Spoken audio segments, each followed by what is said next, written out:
Então, dando seguimento à nossa entrevista e para nos ajudar a aguentar um pouco mais esse isolamento social, nós vamos conversar agora com a Sudeli Oliveira Lima, terapeuta que trabalha com consultoria e mentoria em educação para a vida e autogestão, também é professora, mestre e doutoranda em educação pela Universidade Federal do Paraná. Boa noite, Sudeli, seja bem-vinda, obrigada por aceitar o nosso convite.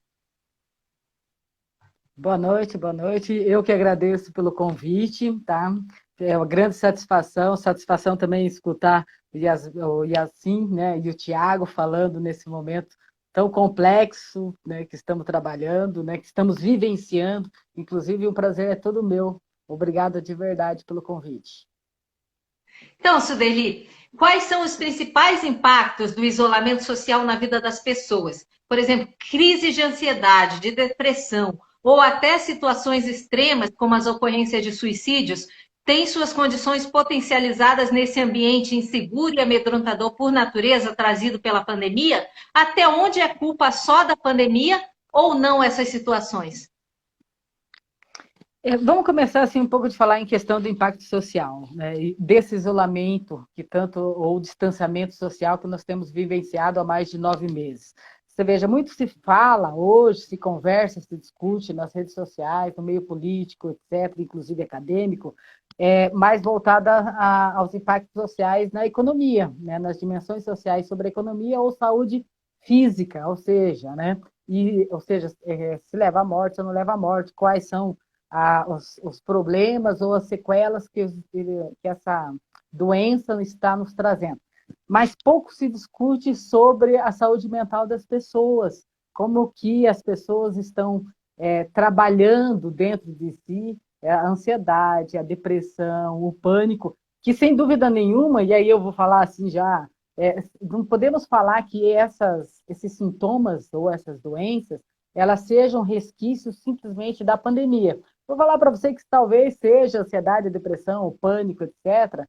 Ele vem muito da nossa sociedade pós-moderna, mas que ela, sem dúvida nenhuma, ela intensificou, a pandemia intensificou, né, esses momentos de pânico, esses momentos de depressão, esses momentos de ansiedade. Inclusive, o Yassin, eu vou agradecer ele traz assim, ele trouxe assim, eu vou pegar uma deixa dele, ele fala assim, estamos vivendo num momento de esperança. Então, toda a sociedade está buscando, está esperando a vacina como se ela fosse uma salvadora da pátria, tá? E não, né? Se nós pensarmos, e aí gera expectativa, sem dúvida nenhuma. Então, a esperança de vir uma vacina que salve, né, toda a sociedade mundial, ela gera uma expectativa, gerando expectativa, gera ansiedade. Então, nós temos, assim, as crises de ansiedade, elas têm aumentado ou intensificado devido a várias coisas. Primeiro, é a reclusão dentro da própria casa. Se nós pensarmos assim, a, as famílias, as pessoas mudaram seus estilos, mudaram seus comportamentos. A característica do povo brasileiro é uma característica do toque. E passando pelo toque, como que nós, e hoje nós não temos mais isso. Nós não podemos abraçar, nós não podemos beijar, nós não podemos tocar as mãos, né? E isso era uma característica. Quebrou-se isso, tá? Se quebra-se isso, é óbvio que a carência, a tristeza, a angústia, já que é uma característica brasileira da sociedade brasileira, ela reverbera no nosso dia a dia. E se nós pensarmos ainda até dentro de casa, né, quantas rotinas, quantas logísticas as famílias tiveram que se reformularem. Então, a casa hoje, ela virou não só um lar, e aí o lar, e aí vamos pensar, o lar era importante porque era um momento de descanso, né? Então, as pessoas iam aos seus trabalhos, passavam os dias, os alunos iam à escola, enfim, tinham seus dia a dia fora da casa. Quando chegavam, a casa era um lar, somente um lar, para muitos. Tá? É claro que há exceções, mas a casa era um momento de conforto, de descanso, de estar livre, vamos pensar assim, sem ter os seus compromissos. E aí nós tivemos que refazer a nossa casa. Que em sentido, a nossa casa virou nosso lar, ao mesmo tempo virou nossa escola, ao mesmo tempo virou nosso escritório, e aí as famílias tiveram que se reorganizar.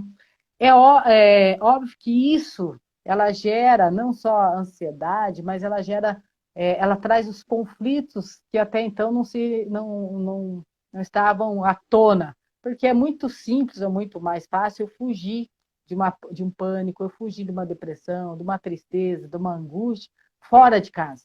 Quando eu estou dentro de casa, nesse momento principalmente pandêmico, eu encontro comigo mesmo.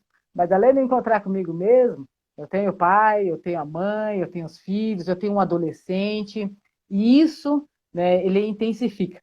Em relação ao E, suicídio, você veja. Sueli, você falou que as famílias tiveram que se reorganizar, porque a casa virou ambiente de trabalho, virou tudo ao mesmo tempo, né? E tiveram que organizar também a questão do tempo, porque a gente não passava tanto tempo dentro de casa quando está passando agora, né? Então, e aí que é interessante, né? Porque eu acho que a maioria de nós fugíamos de casa. Né? Então, e aí eu atendo bastante pessoas aqui, a ansiedade, muitas vezes o conflito está dentro da casa. Né? Ansiedade, depressão, pânico, medo, violência, né? Violência doméstica ou não. É, isso, né, faz com que quando nós estamos dentro de casa, a gente olhe para isso. Não tem como não olhar. É a primeira vez, penso eu, nessa nossa geração, talvez umas 2 gerações para cá, a última foi em 1918, e nos Entre Guerras, que nós tivemos contato dentro da casa. Nós estamos em 4 paredes. Só que essas paredes, Teias, elas falam. Essas paredes, elas têm histórias. Essas paredes não é somente um lar. As paredes traz à tona tudo o que nós passamos aqui dentro.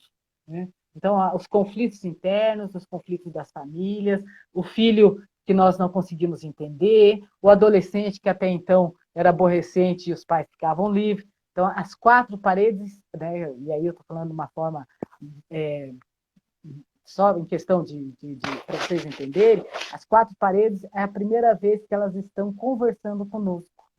E é difícil nós escutar elas. E aí eu acredito, sim, que isso, ela olhar a casa, estar dentro da casa, estar conversando com esses ambientes, porque os ambientes nos falam, a sujeira nos fala, a organização nos fala, a rotina nos fala, a logística nos fala. Até então, nós não estávamos escutando. E agora nós fomos obrigados a escutar, né? A olhar. A, a Neuza Espíndola, né? Nossa amiga em comum, né? Sudeli, ela está comentando o seguinte, ela está fazendo lembrando aqui do uso das máscaras, ela disse, o sorriso, que é muito importante, não podemos ver mais. E a Carol concorda com ela, disse uma boa lembrança, bem lembrado isso, né? E a Cris Rothstein, eu concordo que fugíamos da casa. Agora olhamos para as questões problemáticas de dentro de casa e dentro da gente. Tem a ver com a segunda pergunta que o grupo formulou aqui para te fazer, Sudeli, que é o seguinte: o curitibano, especificamente, devido à visão que se tem de ser um povo mais recluso, menos sociável e do tipo caseiro, sofre mais com o isolamento em si ou com as condições do confinamento imposto pelas restrições da pandemia? Ou esse estereótipo é um mito? E quando fomos obrigados a parar mais tempo dentro de casa, a gente encontrou uma família margarina ou a família Adams? Olha, Téia, vamos falar assim, vamos primeiro falar em questão do curitibano, né? O curitibano, você perguntou se é um estereótipo ou é um mito, se ele é uma pessoa mais antissocial, se nós somos mais reclusos, se nós somos menos sociáveis. Eu vou só lembrar que nós, né, a Curitiba em si, nós temos hoje 51%, 52% da sociedade curitibana que não são daqui. Então, eu penso assim que e aí nós temos toda uma imigração, nós temos toda uma história que formou esse povo curitibano. Eu vou falar para você que eu prefiro sempre falar que nós somos, o curitibano, para mim ele é estereotipado, tá? Eu vou falar que nós somos mais analíticos, talvez um pouco mais reservados. Alguns pesquisadores falam que é em questão do tempo, etc., né? Mas eu vou falar que é mais um estereótipo do que não. Por quê? Porque nós temos, sim, os guetos, nós temos, sim, os nossos grupos sociais, nós temos, sim, o convívio fora de casa, o convívio externo, tá? Mas nós somos, não vou dizer arredio, mas nós somos mais analíticos em relação a essas inter-relações intragrupos, né, ou fora, né? Então, nós temos uma certa dificuldade, talvez.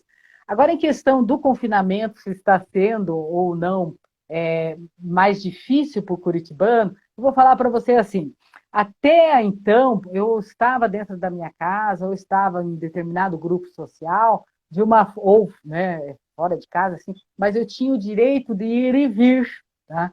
Então, o curitibano gosta, assim, muito de casa. Então, ele sai para jantar, tirando os jovens ou coisa parecida. Eles gostam de jantar fora, mas eles gostam de fazer as reuniões familiares, tem os grupos de amigos, etc.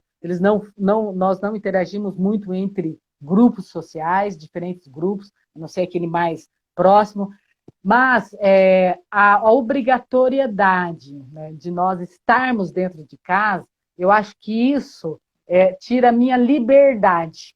E quando nós tiramos a liberdade e o ser livre, ele é extremamente importante para qualquer cidadão. Então, a liberdade, aí vamos pensar em todos os momentos de escravidão, coisa parecida, a liberdade é extremamente importante. E para o povo curitibano, sim, por mais que ele goste de ficar em casa, ele seja uma pessoa uma sociedade mais introspectiva, ele teve, sim, muitos problemas nesse confinamento obrigatório. Tudo que é obrigatório não é bom, né? Tudo que é obrigatório é como nós perdemos o nosso direito. E quando nós perdemos o nosso direito, nós entramos, sim, em problemas emocionais, psicológicos, financeiros, etc. Né? Quanto à família Margarina e à família Adams, vou falar para vocês assim, que eu penso que família Margarina é só nos contos de fadas. Né? Então, conto de fadas, assim, nós criamos, e aí quando nós casamos, e é bastante interessante isso, que nós criamos uma utopia em relação à família. Por quê? Porque quando nós casamos e juntamos 2 pessoas, 3 pessoas, 4 pessoas, nós encontramos não só nós lá, nós encontramos toda a nossa tradição familiar. Né? E talvez seja isso o maior problema, vamos pensar assim, quando nós criamos a nossa própria família. Família Margarina, ela é uma construção social, então é uma idealização, é uma expectativa, o que gera frustração. E eu vou falar para você que eu acho que nós encontramos uma família Adams. E eu prefiro uma família Adams, porque a família Adams ela é uma família de conflitos. Não existe pessoas, ou não existe, né, grupo de pessoas, no caso de uma família, né, que não tenha conflitos. Quando eu casei, quando você casou, quando a pessoa casa, ou vai morar junto, ou divide, enfim, né, a família depende muito, né, do seu conceito. Hoje o conceito de família tem mudado. Gente, eu trago os meus problemas. Eu trago meus problemas de família, eu trago meus problemas de trauma, eu trago tudo isso. Eu trago uma vivência, uma experiência, trago toda, e não só minha, né? De todas dos meus antepassados, de toda a minha... Aí vem o outro, e o outro traz esses conflitos internos, conflitos do sistema familiar dele, etc. Né? Os seus traumas. E aí, quando junta, é óbvio que nós temos vários conflitos. Então, eu vou falar para você que eu prefiro e eu acho que nós temos mais uma família Adams, sempre vamos ter, mas eu acho que a família Adams, ela também nos dá um exemplo de soluções de conflitos. Nós assistimos e pensamos bem certinho, eles sempre estão ali para solucionar conflitos. E quando nós solucionamos conflitos entre família, né, seja casais ou não, né, seja grupos de pais, filhos, nós estamos evoluindo, nós estamos transformando, nós estamos nos readaptando. Então, a família Adams, eu acho que ela é mais importante. Nós encontramos, sim, uma família Adams, né? E uma família Margarina é aquele sonho que nós, adolescentes, sempre tivemos, etc. Né? Sudeli, antes de eu continuar com as 2 perguntas pré-formuladas aqui pelo grupo que falta eu te fazer e também aproveitar os comentários do pessoal, eu estou lembrando aqui que lá na nossa primeira entrevista aqui da noite, né, o doutor Tiago mencionou que ele estava acompanhando também com interesse nessa questão da discussão do isolamento. E ele apresentou para a gente todo um quadro de como está sendo difícil, como está sendo pesada a rotina deles de trabalho, está sendo sobre-humano, até ter que se reinventar e se reenergizar para aguentar a volta dos números, da ocupação dos leitos e tal. O que a gente diria para os profissionais da saúde, da linha de frente, como o Tiago aí, para enfrentar esse momento, né? Enquanto a gente está pedindo para as pessoas não sobrecarregarem eles, mas como evitar os problemas na ordem da saúde mental desse pessoal que está ali em, em estado de guerra todo dia?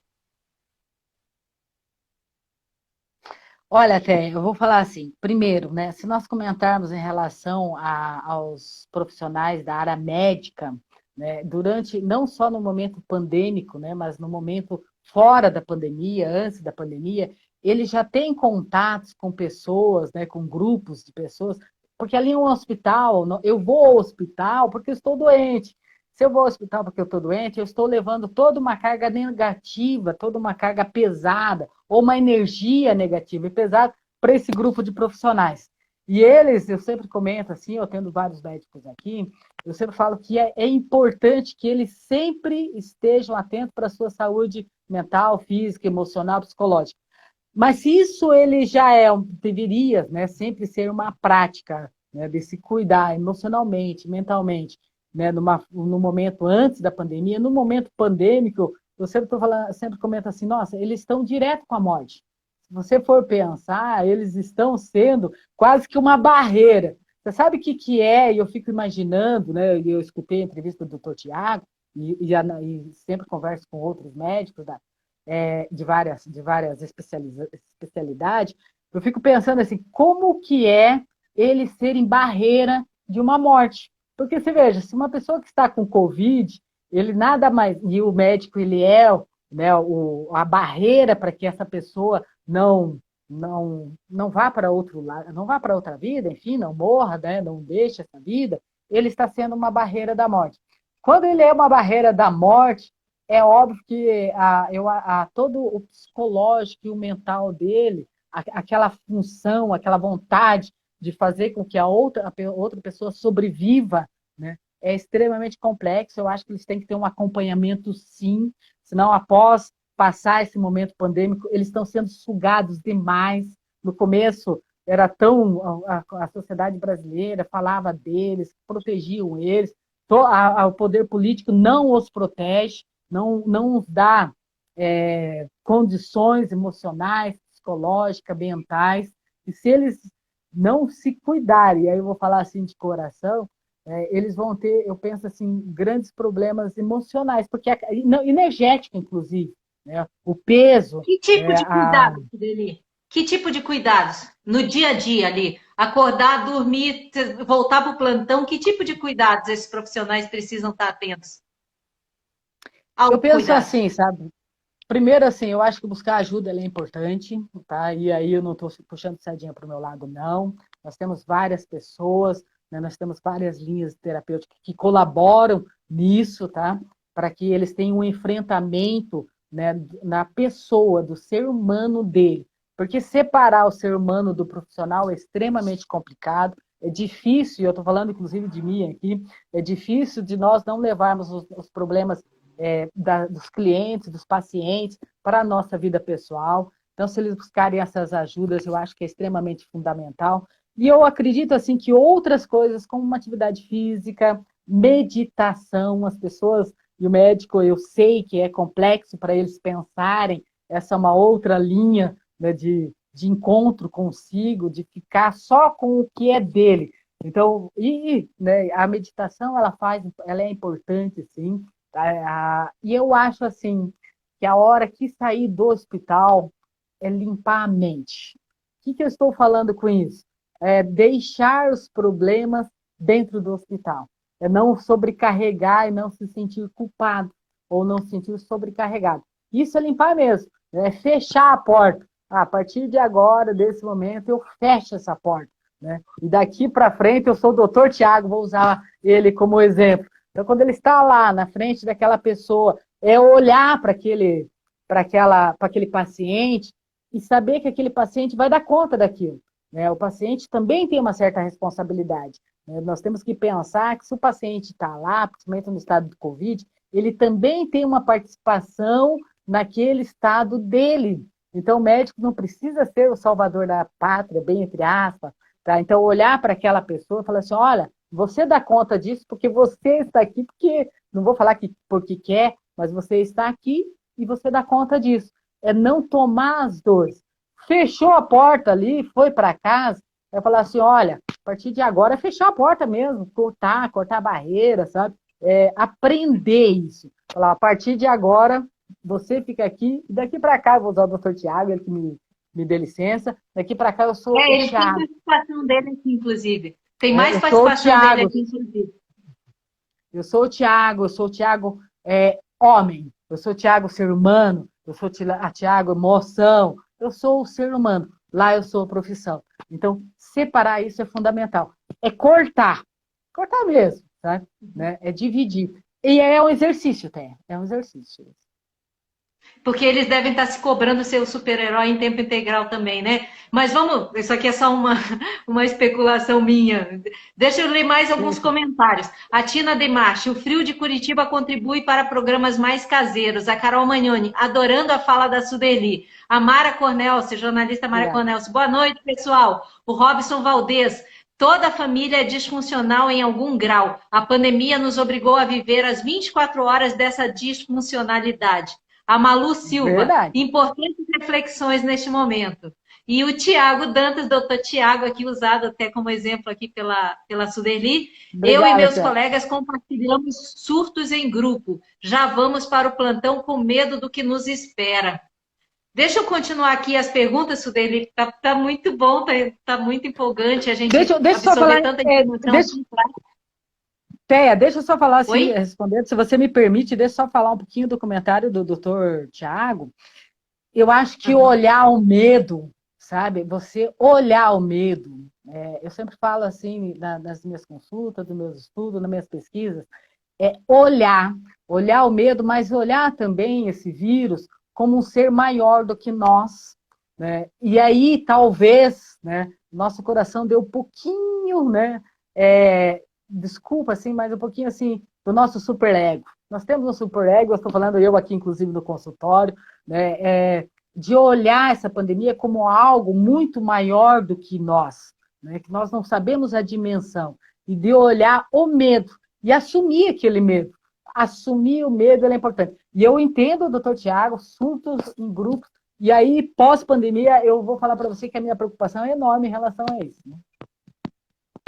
Ele até comenta depois. Te atrapalhei. Eu estou aqui intermediando a conversa de vocês dois, tá? Da próxima live a gente chama vocês dois e coloca numa plataforma que a gente consiga fazer vocês conversarem juntos. O Tiago mandou de mim. Perfeito, Sudeli. Eu vou embora com o nome de todos os pacientes que estavam sob meus cuidados. Ainda não consegui separar, mas procurei ajuda para conseguir. Sudeli, a próxima pergunta que a gente formulou para te fazer foi a seguinte. Em 2020, praticamente nós tivemos de trocar o pneu da bicicleta com a bicicleta em movimento. Ou seja, aprendemos ou estamos encontrando formas de superar os problemas e prejuízos no bojo da pandemia sem qualquer aviso prévio sobre o que enfrentaríamos. Diante disso, e na expectativa de termos vacina e nos imunizarmos em seguida, quais os desafios que nos aguardam em 2021 ou a partir daí? Olha, Teia, eu acho que o nosso grande desafio, né, primeiro, é a humanização. Eu acho que nesse momento de transformação, de olhar outro, a humanização, ela é extremamente importante e ela é um grande desafio nosso. Um outro que eu penso é a espiritualidade, mas não naquele sentido de religião. A espiritualidade está dentro de nós. Então, quando eu falei de meditação, ela está dentro de nós. E isso faz com que, né, nós consigamos, a partir de 2020, né, 2021, enfim, né, nós consigamos pensar o que nós temos que mudar interior. Se encontrar hoje, nós tivemos uma grande oportunidade, eu penso, sabe, Té? De nós se olharmos, de nós tirarmos os nossos, bem entre aspas, os nossos monstros internos, né? E nós estamos andando numa areia movediça. Sabe o que é areia movediça? E o nosso grande desafio é fazer o ancoramento, é firmar em terra. Porque até hoje as pessoas estão no campo das ideias. Se a vacina aparecer, né, vai acontecer isso. E aí começa a gerar expectativa. A vacina, ela vai vir, mas bem falou o Yassun, o professor lá, O assim. vai demorar. Assim, obrigado. Ele vai demorar, né? A vacina ela não pode ser como não pode ser trazida como a única salvadora da pátria. Não, nós temos que mudar o nosso comportamento. Nós temos, eu acho que a higienização das mãos, dos ambientes, ele vai ter que ficar, vai permanecer. E se nós pensarmos assim, quais são os desafios outros? A reorganização da vida. O que isso quer dizer? Nós, além das pessoas que ficaram doentes ou não, o medo, né? Os filhos, as crianças, como que se retorna à escola, como que nós retornamos ao meio de trabalho, quais são as nossas perspectivas de trabalho, nós estamos mudando, será que vai ficar home office, não vai ficar home office, como que nós vamos receber, né, os alunos, os professores, os médicos no ano de 2021. São grandes desafios, 2021 é um ano de desafio eu acho que de uma mudança, de uma transformação. E eu penso assim, enquanto nós não olharmos e não assumirmos que essa pandemia ela veio para transformar, né, de certa forma, a sociedade, né, essa pandemia ela não vai embora, né, ou os resquícios ela não vai embora. Ela tem um objetivo, seja qual for, mas ela tem um objetivo distinto daqueles que a ciência traz. Talvez o grande objetivo seja dessa humanização, dessa reorganização pessoal, a partir do momento de colocar as ideias, sair das ideias e ir para o campo da ação. Pode ver que todas as pessoas estão pensando, quando vir a vacina, quando vir a vacina, e aí elas estão aqui, nessa areia movediça, mas elas não conseguem firmar. Todas falam, estou ganhando pouco, estou desempregada, estou com crise de ansiedade, estou com crise de depressão, quando passar a pandemia, eu vou procurar ajuda, quando passar a pandemia, eu vou fazer um curso, quando passar a pandemia, eu vou arrumar um outro amigo, ou vou interagir com ele. E não, eu acho que esse é o momento que nós temos que fazer agora, não existe o depois. 2021, ele traz, sim, um desafio, eu penso, de transformação pessoal. Não tem como nós, emocionalmente, psicologicamente e mentalmente, sairmos sem sermos atingidos. Nós estamos num luto coletivo, né? Talvez eu não perdi ninguém, acho que foi o Dr. Tiago que falou que perdeu, talvez eu não perdi ninguém, muitas vezes vocês perderam, mas inconscientemente nós temos uma memória coletiva, a sociedade tem uma memória coletiva, a sociedade tem uma identidade coletiva, e nós temos um luto coletivo. E nós não estamos entendendo que nós estamos em um luto. Mas não é o luto da Suderli, da Teia, do Tiago.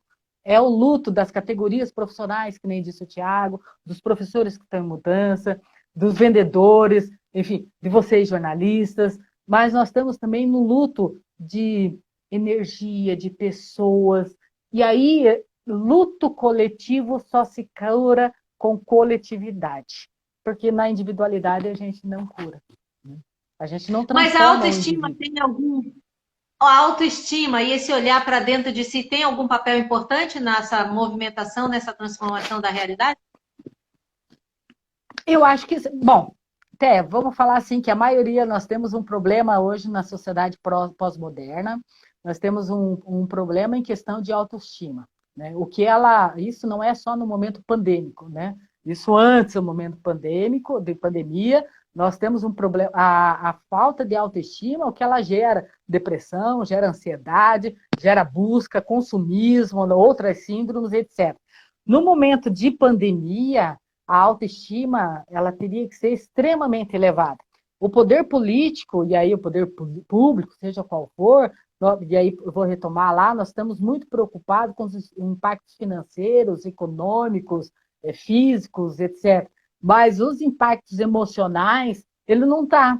Ele deveria estar. E quando eu fico alta comigo, quando eu fico de bem comigo, né? Quando eu estou emocionalmente, como você falou, em questão do meu ego super elevado, a autoestima, é óbvio que quando a doença chegar até mim, até eu, até a Suderli, ela vai ter uma pessoa mais forte. A autoestima ela é extremamente importante, né, para que eu tenha uma imunidade, ou pelo menos eu não tenha as sequelas de uma doença que venha com a Covid.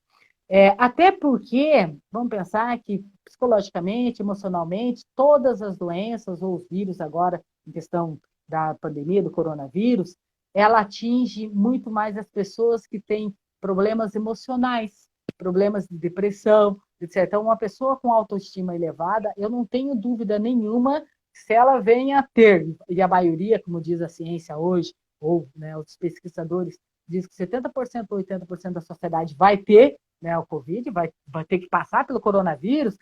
As pessoas que realmente estiverem com a autoestima baixa, ela tem uma grande probabilidade de ficar mais adoentada, sim, de parar em hospitais, sim, tá? E aí, inclusive, de talvez não sair de um hospital, porque é importante eu querer estar vivo, é importante eu querer ser, né, e gostar de mim, porque quando eu gosto e tenho uma autoestima elevada, eu quero viver. Quando eu tenho ela baixa, né, nós temos um suicídio silencioso, que é o não querer viver, é ter a preguiça de viver, que é a autoestima que dá um problema, a falta de autoestima que nos traz um problema nesse sentido. Sudeli, eu vou ler alguns comentários, participações e já te passo a última pergunta pré-formulada aqui. O Kraupenas, precisamos estar presentes. A Carol Magnoni, não perdi ninguém próximo, mas me sinto em luto todos os dias. Confirmando, né, reforçando o que você falou. A Mara Cornelsi, grande verdade. Um luto coletivo muito dolorido. E a Isabel Portugal, que fala bonita e importante. Obrigada, Suderli. Então, a última pergunta feita aqui pelo grupo foi a seguinte: como convencer as pessoas, em especial os jovens, como o Flávio mencionou antes, os jovens que continuam saindo para a balada, que é preciso aguentar mais um pouquinho? O que fazer para manter nossa saúde mental, emocional neste momento? Ao mesmo tempo, como a gente se movimenta no dia a dia para colocar em prática o aprendizado que veio desse ato de olhar para dentro e encarar a própria realidade? Onde é que fica o interruptor de luz no fim desse túnel, Suderli? São perguntas importantes, mas vamos começar pelo jovem. O jovem, você foi jovem, eu fui jovem, todos nós fomos. O jovem, ele tem uma característica que eu acho extremamente importante, que é a característica de achar que nada acontece com ele, que é a característica de experimentar o mundo, que é a característica, né, de desbravamento. E o jovem hoje, né, esses adolescentes que vieram em plena pandemia, eles têm isso dentro deles. É difícil falar para eles, né, falar assim, olha, você precisa ficar em casa, você não tem que ir para balada. Até porque eles são os super-heróis hoje, né? Eles estão no momento de expansão, de sair para fora. Né? Até a fase pré-adolescente, ou a criança, o jovem, né, fica muito dentro de casa. Quando ele vira jovem, de fato, né, ou jovem tardio, ele vai experimentar o mundo.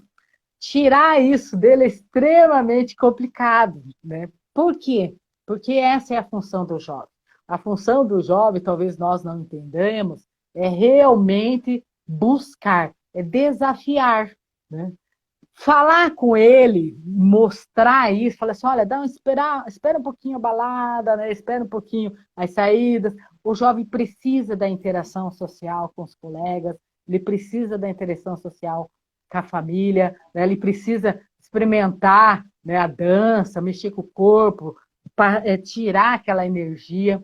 E aí eu vou falar assim que talvez as famílias, algumas escolas, os jovens estão se encontrando, sabe, Té? A gente fala que não, mas eles estão se encontrando.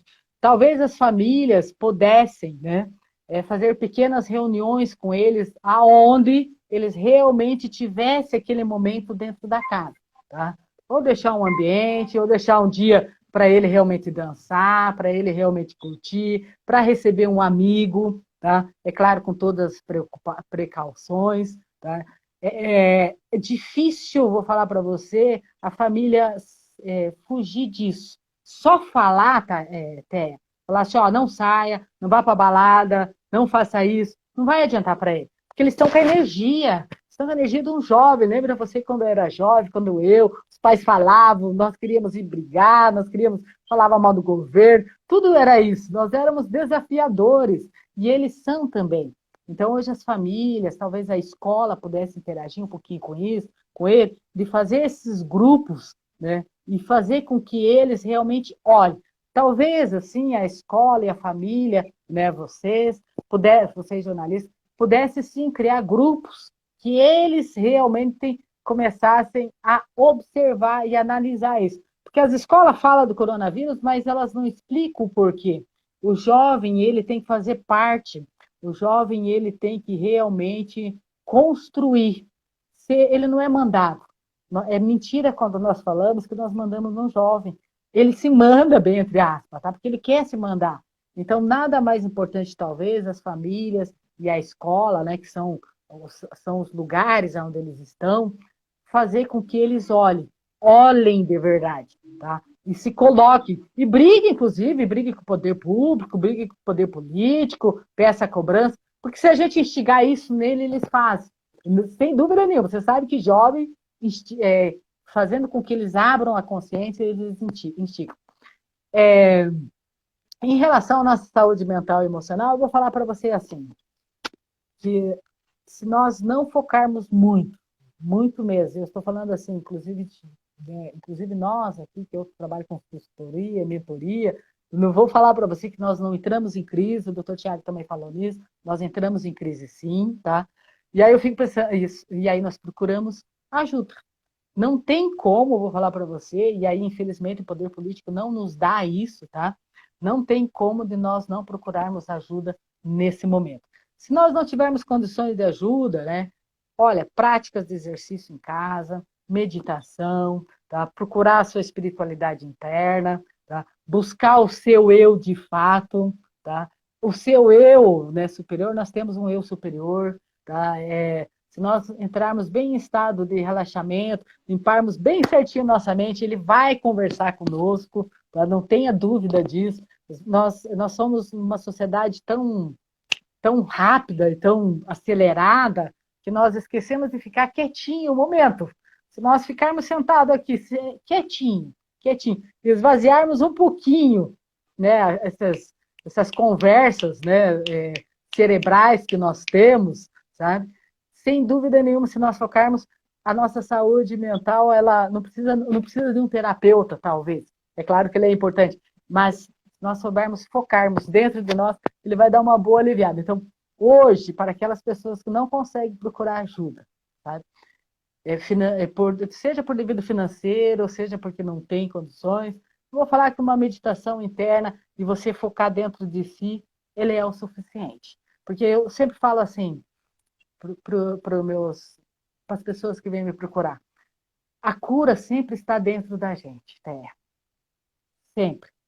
Eu aqui, qualquer terapeuta, qualquer mentor, consultor, ele só é uma ferramenta de diálogo, de intermediação, mas a cura, a emoção, a sanidade sempre está dentro da gente. Nós só despertamos gatilhos, somente isso.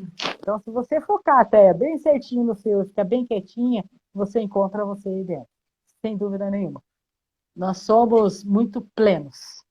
Nós não sabemos o quanto somos plenos. Se nós sabemos trabalhar com isso, você não precisa de ajuda. Então, a pandemia acabou trazendo esse ambiente aí para a gente potencializar essa capacidade de se olhar, né? Eu vou ler mais algumas observações aqui. O Flávio Vanin, né? Sou fã de vocês, ele está falando para nós duas aqui. Obrigada, Flávio. Obrigada. Carol Magnoni, perfeito, Sudeli, muito obrigada por essa terapia. E a Neuza Espíndola também, beijão para a Neuza aí. As pessoas com mais idade estão sofrendo muito com essa pandemia. Lendo as palavras da Neuza aqui, eu lembro da minha mãe reclamando que não vê os netinhos e tal, e a gente vê essas reportagens sobre isso, né? A Neuza Espíndola continua aqui, a fé acima de tudo. Sudeli, o espaço está aberto para tuas considerações, mulher. E, teve mais um comentário que eu não fiz aqui, que eu pulei, da Carol Magnoni. Perfeito, Sudeli, muito obrigada por essa terapia. Foi isso mesmo. Obrigada. Deixa eu comentar um pouquinho, nas considerações finais, eu vou responder aquela pergunta que você me fez, aonde fica o interruptor de luz no fim desse túnel. Eu penso, sabe, Té, se nós entrarmos numa sala, ou numa casa, há vários interruptores de luz. Vários. Cada um deles acende uma determinada luz. E é verdade, ou a cada uma deles ilumina um determinado lugar. Se nós procurarmos esses interruptores de luz dentro de nós, todos os dias um pouco, ele vai iluminar cada lugar da nossa vida. Nós temos que lembrar que nós somos corpo, mente, espírito, né? Se nós somos tudo isso e nós conseguirmos encontrar os interruptores dentro de nós, é ali que nós temos que acender. A luz, né, não é no fim do túnel. A luz está aqui, Terra, né? A luz está aqui. É esses interruptores dentro desse corpo que eu tenho que achar. Que ele existe, tá? Eu vou aproveitar, né, terminando essa fala, eu vou agradecer assim, imensamente, Terra, pelo convite, eu vou agradecer pelas considerações de vocês. E eu vou falar assim que nós estamos no momento de mudança. E eu penso que se todos nós aproveitarmos, né, essa oportunidade, toda crise traz uma oportunidade. E a oportunidade, ela sempre traz, sempre é para melhor. Você pode ver que todas as catástrofes que nós passamos, seja pessoais, né, porque muitas pessoas passam catástrofes pessoais, sim, né, seja de violência, seja de abuso, seja de álcool, seja de substâncias químicas. Então, nós passamos as nossas catástrofes, sejam de uma doença, né, que quase o levou à morte, as catástrofes individuais, quando nós renascemos, nós renascemos melhor, nós se transformamos melhor, nós viramos seres humanos melhores. Então, eu vou falar assim que esse talvez seja um convite para a sociedade, de forma geral, se olhar e assumir essa transformação. Passando isso, olhar para essa pandemia como uma coisa muito maior que nós. Nós estamos com o ego muito inflamado. Nós sempre tivemos o ego inflamado. Nós sempre tivemos o ego de superioridade. E aí vem essa pandemia, esse coronavírus, que ela é muito maior do que nós. Enquanto nós não olharmos e nós não darmos lugar, olharmos quanto ele ser muito maior do que nós, que ele achatou o nosso ego de uma nossa superioridade de uma forma assim bruta. Enquanto nós olhar e falar assim, ó, tá certo, você é maior do que eu tenho um ego pequeno, né? Isso não vai passar. Tá? Então eu agradeço mais uma vez a oportunidade. Nossa, eu agradeço, estou aqui suspirando, e o doutor Tiago, vou falar as palavras dele de novo, foi maravilhoso, que fala para nos acalmar e aquecer nossos corações. Que belo encontro Obrigada. Que aconteceu aqui essa noite, colocar você e o Tiago para conversarem aqui. E Obrigada, as angústias dele, a gente está trabalhando aqui nessa tua conversa contigo, e você com certeza percebeu muita coisa e confirmou muita coisa na entrevista dele. Foram 3 falas, 3 entrevistas maravilhosas que nós tivemos aqui essa noite. Eu peço você que está nos acompanhando, desculpa qualquer problema técnico, qualquer coisa, mas tenho certeza que todo mundo aproveitou muito essas informações. A Andréa Barbieri está respondendo para o Tiago que estava agradecendo, né? Nós que agradecemos, inclusive para você que está agradecendo a participação, nós que agradecemos, que noite maravilhosa. E a Neuza, admiráveis mulheres, amo vocês. A Tina Demarchi, ricas participações as de hoje. A Carol Magnoni está só corações no olhar ali. E a Malu Silva, obrigada, Superliga, muito oportuna a sua fala sobre o transcendental. Muito obrigada mesmo, Sibeli. Fica aqui com a gente. Gratidão. Obrigada. Fica aqui para o encerramento do programa junto com a gente, que tem mais algumas informações. O Crau Penas, gratidão. A Malu Silva, Diego Sibeli, e a André.